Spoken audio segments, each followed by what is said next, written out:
Pois bem, vamos dar seguimento aqui ao nosso assunto e nós estamos agora com a imagem um pouco melhor no ponto 2, que fala do Filho de Deus. Nós já falamos do Deus Pai, agora o Deus Filho.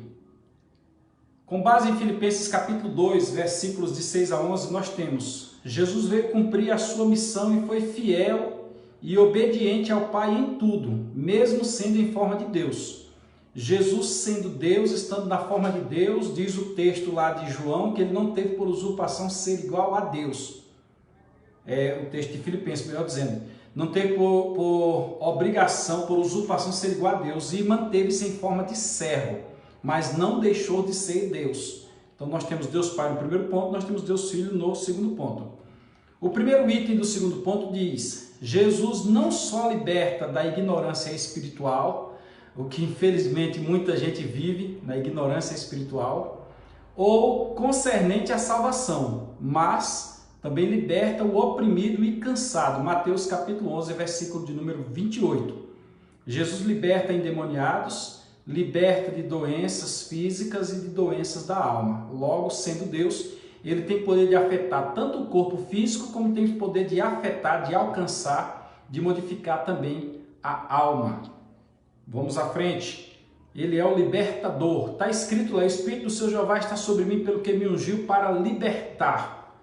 Está profetizado em Isaías, e Jesus falou isso também no Novo Testamento, quando ele fez a primeira leitura pública da lei lá no cenáculo, lá na primeira reunião que ele teve. Não foi no templo, foi na sinagoga, lá na sinagoga. Porque eu ia falar cenáculo, e cenáculo está atinente à igreja, a Atos dos Apóstolos, não tem nada a ver. Então, 2.1, o libertador. E conhecereis a verdade, e a verdade vos libertará. Paulo, é interessante que Paulo diz bem assim: transformai-vos pela renovação do vosso entendimento,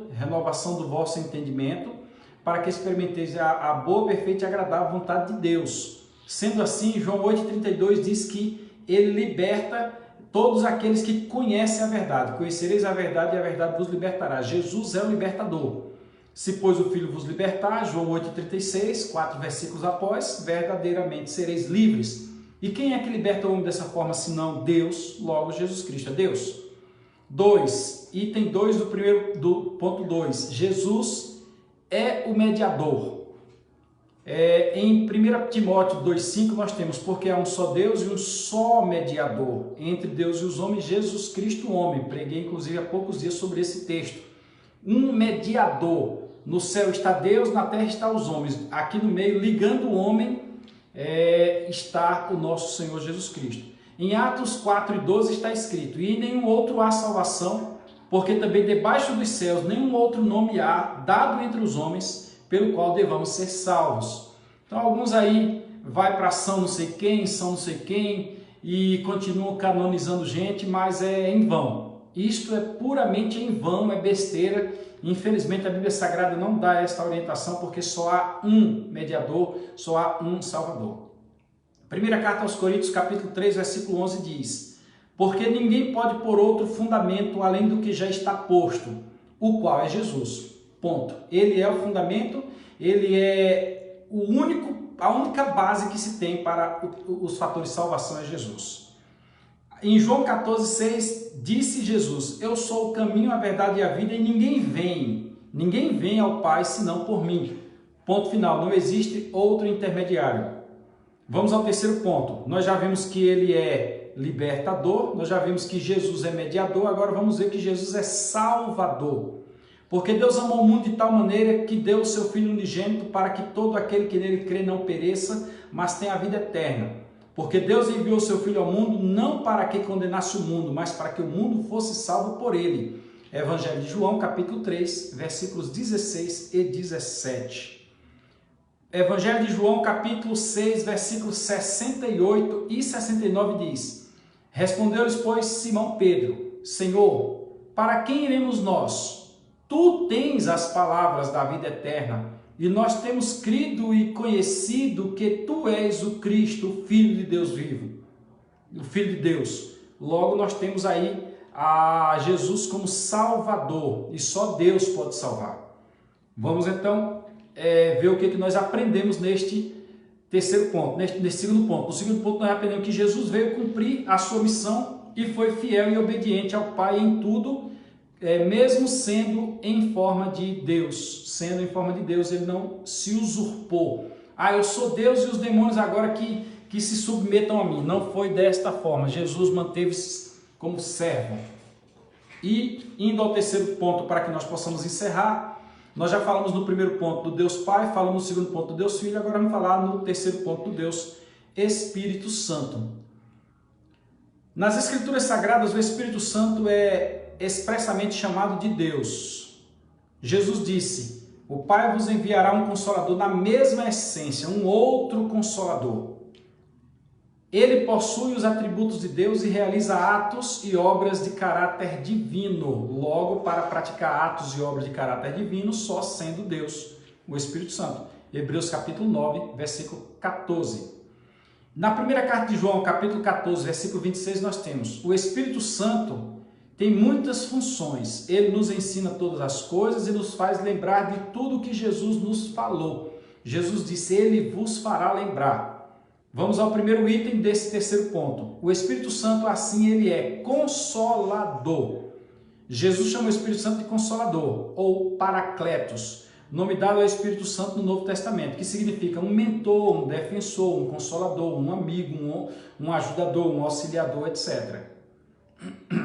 2. Além de ser um consolador, ele é um convencedor. É só o Espírito Santo que convence o homem do pecado, da justiça e do juízo. Não adianta usar esse argumento para que alguém compreenda quem é Deus, quem é Jesus, para que alguém compreenda que a salvação só existe na pessoa de Jesus Cristo, a não ser por intermédio do Espírito Santo.